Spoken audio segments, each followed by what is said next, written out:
কোচবিহার পঞ্চানন বর্মা ইউনিভার্সিটির 4 বছরের under graduate কোর্সের তৃতীয় সেমিস্টারের ছাত্রছাত্রীদের জন্য আমাদের আজকের এই স্পেশাল ভিডিও। কারণ আজকের এই ভিডিওটিতে আমরা মাইনর হিস্ট্রি সিলেবাস সম্পর্কে বিস্তারিত আলোচনা করব। সিলেবাসের অন্তর্গত কোন কোন বিষয়গুলি ঠিক কিভাবে পড়তে হবে বিস্তারিত জানতে ভিডিওটি সম্পূর্ণ দেখতে হবে।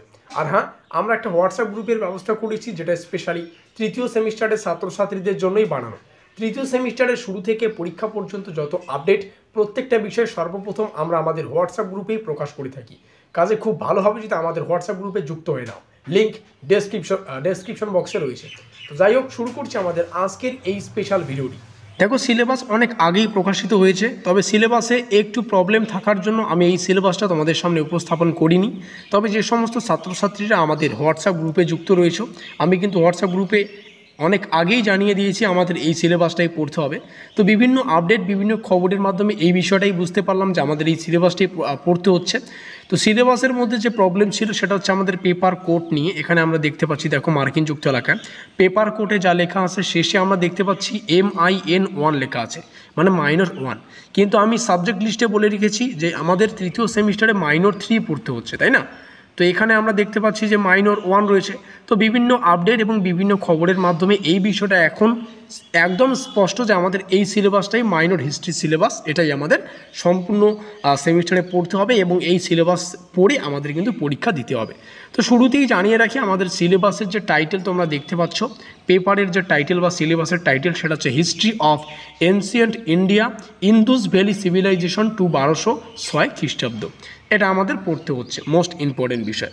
এবার একটা বিষয় দেখো, এখান থেকে আমরা কিন্তু এই সিলেবাস থেকে 100% কমনযোগ্য প্রশ্ন এবং উত্তরগুলি বলতে বোঝায় 3 নম্বরের, 6 নম্বরের এবং 10 নম্বরের কোন কোন যে সমস্ত প্রশ্নাবলী কমনযোগ্য, সেই কমনযোগ্য প্রশ্ন এবং উত্তরগুলিকে আমরা কি করেছি, আমরা আমাদের পেইড নোটসের আওতায় করেছি এই মাইনর কোর্সের ইতিহাসের সম্পূর্ণ সিলেবাস থেকে। তোমরা যদি চাও আমাদের পেইড নোটস নিয়ে পড়াশোনা করতে পারো। তো তোমরা চাইলে স্ক্রিনে দেওয়া নম্বর থেকে আমাদের সাথে যোগাযোগ করে আমাদের নোটপত্র সংগ্রহ করে প্রস্তুতি চালিয়ে যেতে পারো। খুব ভালো হবে যদি সেমিস্টার শুরুতেই নোটপত্রগুলো নিয়ে নাও, তাহলে কিন্তু প্রস্তুতির তোমরা অনেকটা সময় পেয়ে যাবে। আশা করি সমস্ত তথ্য বোঝাতে পারলাম। সেই সঙ্গে আমাদের পেইড নোটসের আরও একটা বিশেষত্ব রয়েছে। আমরা পেইড নোটসে প্রত্যেকটা প্রশ্নকে দুটো ভার্সনে আলোচনা করেছি। প্রশ্নগুলো ইংলিশেও তোমরা পাবে, আবার বাংলাতেও পাবে, কারণ পরীক্ষার পয়েন্ট অফ ভিউ থেকে আমাদের ইংলিশে প্র্যাকটিস করতে হয় এবং বাংলাতে কিন্তু আমাদের পড়তে হয়। তো বাংলাতে পড়ার জন্য, সুবিধার জন্য, যাতে বুঝতে সুবিধা হয় তার জন্য আমরা প্রত্যেকটা প্রশ্নকে বাংলায়ও রেখেছি এবং পরীক্ষার হলে যাতে তোমাদের কোনো অসুবিধা না হয় যাতে করে, তার জন্য কিন্তু আমরা প্রত্যেকটা প্রশ্ন ইংলিশ ভার্সন রেখেছি। আশা করি সমস্ত তথ্য বোঝা গেল। এখন আমরা সিলেবাসে প্রবেশ করব। সেই সঙ্গে তোমরা দেখতেই পাচ্ছ সিলেবাসটাও কিন্তু আমাদের ইংলিশে প্রকাশিত। ঘাবড়ানোর কোনো প্রয়োজন নেই, এই সিলেবাসটাকে আমরা বাংলায় আলোচনা করব। আশা করি বোঝা গেল। তো সিলেবাসের অন্তর্গত প্রথম ইউনিট যদি আমরা দেখি, এখান থেকে আমাদের পড়তে হবে history of Indus valley civilisation. এখান থেকে এই বিষয়টা আমাদের পড়তে হবে, এটা প্রথম অধ্যায় বা প্রথম ইউনিট। এখান থেকে sources of ancient Indian history, archaeological sources and literary sources, এটা তোমাদের পড়তে হবে লিটারেলি। সেই সঙ্গে প্রত্যেকটা বিষয় তোমরা এখানে পার্ট টু পার্ট বা লাইন বাই লাইন দেখতে পাচ্ছ। যাদের ইংলিশে সিলেবাস প্রয়োজন তোমরা এখান থেকে দেখে নাও, যদিও আমরা সিলেবাসটা বাংলায় আলোচনা করব। এখান থেকে আমরা জাস্ট এটা দেখে নেব যে আমাদের সিলেবাসের টোটাল কতগুলো অধ্যায় বা কতগুলো ইউনিট আছে, এবং শেষে আসলে আমরা দেখতে পাচ্ছি আমাদের এই সিলেবাসের বা মাইনর কোর্সের ইতিহাসের সিলেবাসের টোটাল বা সর্বমোট কিন্তু আমাদের কি বলে 8খানা কিন্তু অধ্যায় বা ইউনিট আছে। তো চলো সমস্ত অধ্যায় বা ইউনিট এখন আমরা একটু বুঝে নেই। সিলেবাসের উপরের যে পার্টটা তোমরা এখান থেকে দেখতে পাচ্ছ, যেমন কোর্স, আমাদের মাইনর, পেপার টাইটেল আমরা দেখতে পাচ্ছি history of ancient India, Indus valley civilisation to 1206 AD, অর্থাৎ আমাদের প্রাচীন ভারতের ইতিহাস পড়তে হবে। সিন্ধু সভ্যতা বা সিন্ধু উপত্যকা সভ্যতা থেকে আমাদের 1206 খ্রিস্টাব্দ পর্যন্ত পড়তে হচ্ছে। সিলেবাসে প্রবেশ করি আমি।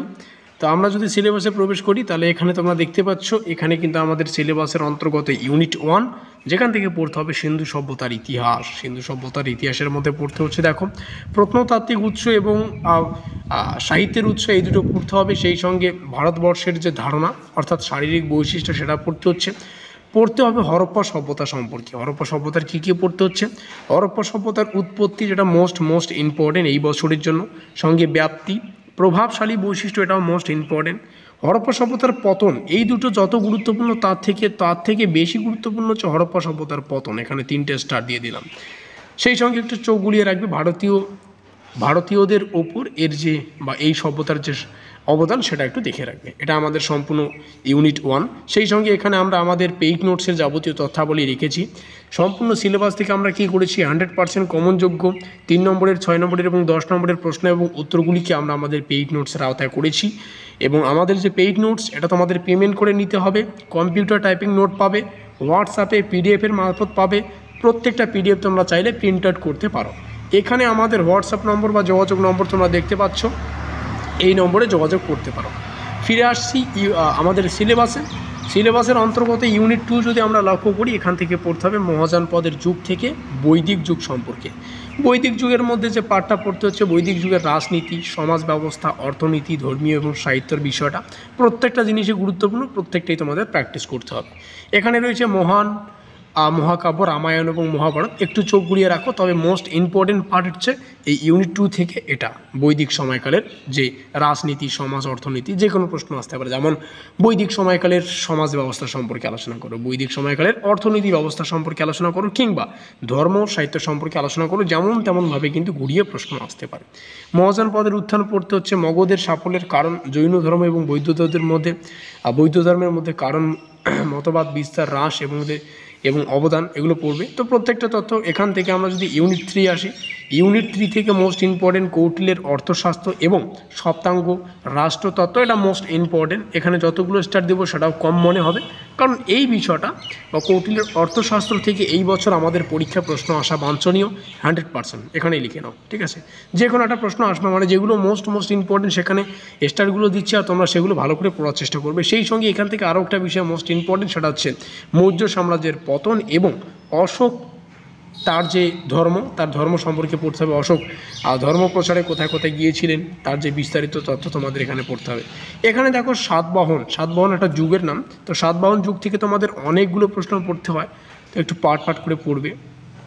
তারপরে নিচে যদি আসি, ইম্পেরিয়াল গুপ্তদের উত্থান, তো প্রত্যেকটা বিষয় তোমরা এখান থেকে দেখতে পাচ্ছ। পল্লব এবং চোল রাজবংশ রয়েছে। মুসলিম আক্রমণ আমাদের সিলেবাসের অন্তর্গত শেষ ইউনিট বা অধ্যায়। ভিডিওটি ভালো লাগলে অবশ্যই লাইক করে দিও, বন্ধুদের কাছে শেয়ার করে দিও, এবং ভিডিওটি শেষ পর্যন্ত দেখার জন্য সবাইকে অসংখ্য ধন্যবাদ। আমাদের আজকের এই স্পেশাল ভিডিওটি এই পর্যন্তই।